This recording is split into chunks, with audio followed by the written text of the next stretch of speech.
You remember that movie, The Color Purple? One of my favorite movies in it starts out, well, it doesn't start out. There's a song in it that says, God is trying to tell you something. I want to raise the question this morning. Are you listening? Are you listening? And if you are listening, what do you hear? God is trying to tell you something. Good morning, everybody. It's time for Morning Manna, and it is a wonderful morning. Love to be with you on this morning. Got an impartation for you on this morning. Happy Tuesday morning. It's the day before Thanksgiving, and I hope you're looking forward to a great Thanksgiving. If you're traveling, merciful travel. The Lord be with you and cover you. You're going out and you're coming in. Good morning, Tony. Good morning, Angela. How are you? Good morning, Shadril. How are you, Verena? How are you all on this morning? Got an impartation for you on this morning, and I'll just repeat it.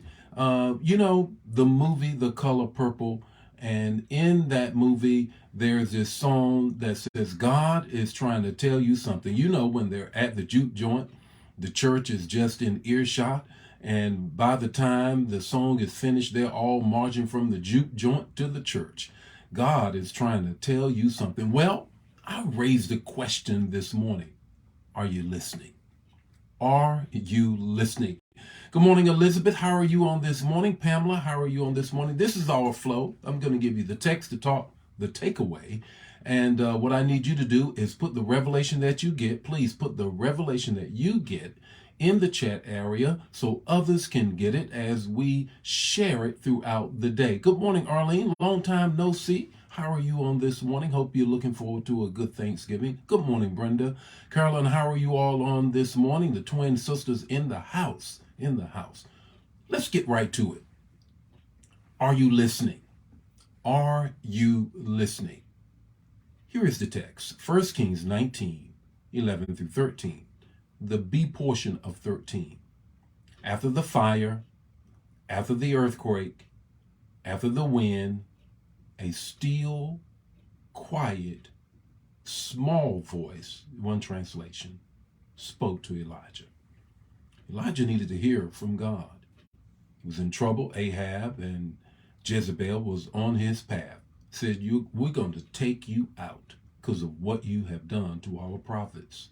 You called down fire from heaven and totally embarrassed us, uprooted everything. We're after you. Elijah didn't know what to do, so he went to Horeb, the mountain, and there in the cave, and he waited to hear from God. Let me share with you a story, and I'll come back. My father,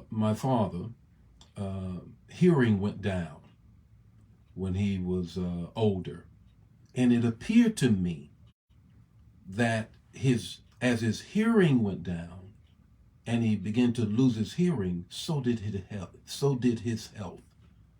I often wonder, were they related? Because he could not hear that good, and therefore it impacted what he would say, impacted his engagement. Can't help but wonder, did that also contribute to him saying, you know what? Time is, winding up for me. I do believe that there is a connection between our hearing and our health. In the text, this is what Elijah says. I've got to hear from you, God. But how?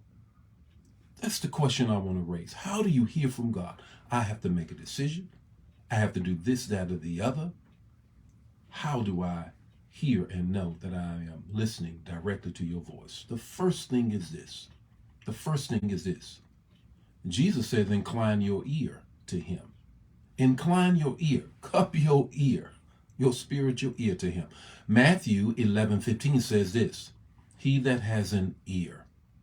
Jesus is not just talking about the physical ear, and neither is he just talking about the physical aspect of hearing. He is saying, do you have a spiritual ear? Incline your spiritual ear. Matthew 11:15. The second thing is this. James added to that and says, now, the way you hear is to get closer to him. A story, I'll come back. My son preached a powerful message on this past Sunday.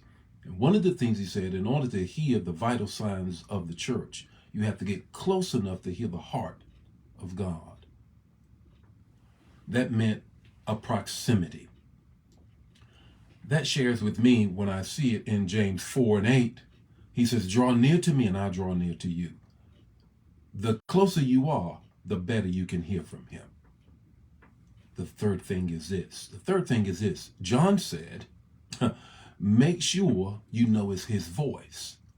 Make sure you know it's his voice. In 1 John 4:1 says this, try the Spirit by the Spirit. You have to have his Spirit and walking in the Spirit to be able to discern whether it's your voice, somebody else's voice, or his voice. What's your takeaway this morning? Your takeaway is this. Listen up, perk up. God is talking. Listen up, perk up, because God is talking. The Lord be with you today. May his face shine upon you and give you peace. If this bless you, bless somebody else. Share the manna. Put your revelation in there so others can grab it. I'll see you tomorrow morning on the day before Thanksgiving. God bless you.